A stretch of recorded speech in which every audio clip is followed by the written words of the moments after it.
The Browns and the Patriots getting ready to play in Foxborough, Massachusetts, a 4:25 kickoff Sunday afternoon. Time to welcome in cleveland.com's Doug Lemerises.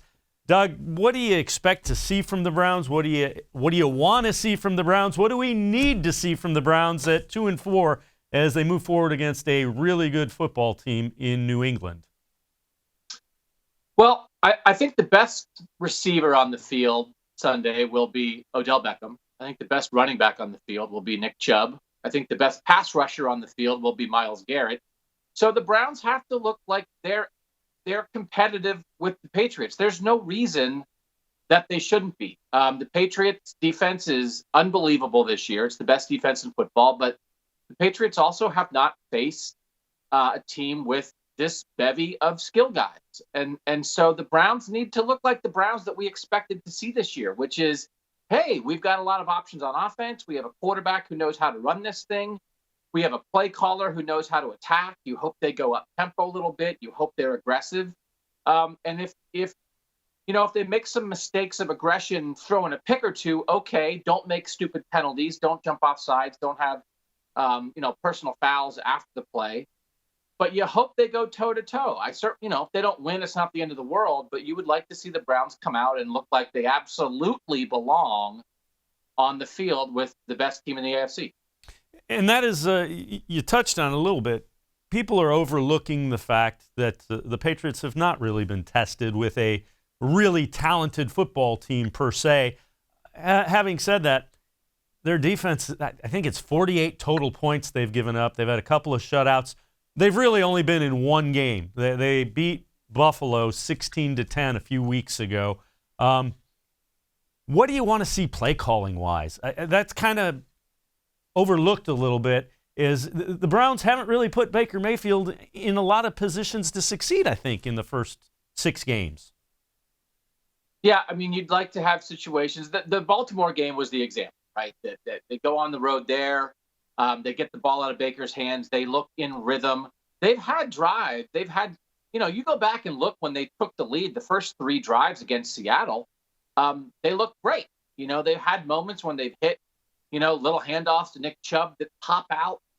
When they get the ball to the receivers in rhythm, that's the thing. I think sometimes we do talk about like, oh, this offense, the play call. It's looked good in spurts. It hasn't been consistent, but there have been moments when you've said that's the offense. So that's the offense you want to see. You don't want to see Baker scrambling around like a crazy man, leaving clean pockets. So obviously a big deal is what they're going to come out with the offensive line. They have to make him feel comfortable. But also I think they have to use, and Jarvis Landry said this, they have to target Odell Beckham and Jarvis Landry, especially in the red zone. When they get inside the 20, too often they're trying to throw to Antonio Callaway and Demetrius Harris to score touchdowns. That's not going to work. They've got to find a way to get Beckham and Landry and maybe Rashard Higgins little cracks so they have a chance to get some routes in the end zone. Because that's the thing, too. They've got to move the ball, but they've got to convert. If they get inside the 20 and kick a bunch of field goals, they're going to lose. What about this defense? What do you want to see from them go on that side of the football? Obviously, Tom Brady, an entirely different animal because he's not going to hold the ball very long. I'd like to see the defense win this game for them. I don't think that's too much to ask. In the preseason, Freddie Kitchens said the strength of this team is the defensive line. It has not looked at.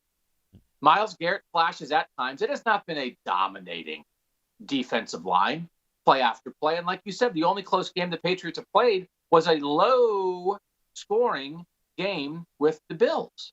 So, yes, Tom Brady is unbelievable, but we already went through the weapons. The scheme, the experience, the accuracy of Tom Brady scares you. Josh Gordon's out. Antonio Brown is gone. They just got Mohamed Sanu, but he's going to be new to the offense.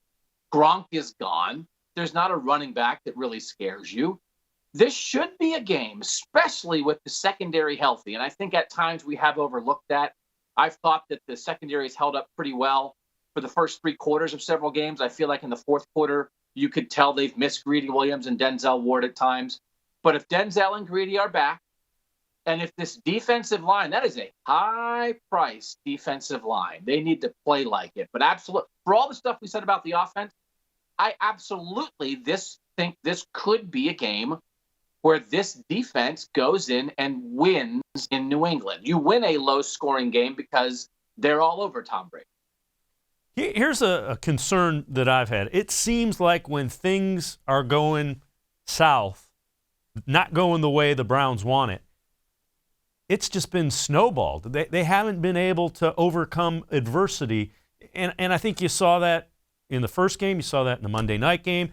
And to a certain extent, in the middle part, towards the end part of that Seattle game, you saw a lot of that. Is that a mindset? Is that because they're relatively young as far as players go? What are your thoughts on that? I think it stops. I think that's on the defense. The Tennessee game was nuts, right? They had so many penalties, you couldn't have beaten anybody that day. And the Niners game, it's a West Coast road trip. Kyle Shanahan has a good offensive plan, and they have a lousy defensive game plan. So I think those can be explained. Not excused, but explained. The Seattle game, they get the big lead, they give it back, but then they went back ahead. They didn't give up. They took the lead again in that Seattle game, and then that defense gave it up right away on the next drive, and Russell Wilson marched them down the field. So it stops. It stops at critical situations. It's when it feels like it's getting away. Okay, let's send these guys out on the field and get a 3-and-out. And I know it's Tom Brady, and I know it's Russell Wilson, and I know it's Jimmy. They face good players. I get it. Get a stop. This is a high-priced defense. Get a sack, stuff a run early on, knock the ball down. I think a lot of that is defensive. We've all focused so much on Baker and the offense, and reasonably so. Get a stop when you need it, and this season would look different. Get a stop when you need it in New England, that game could look different.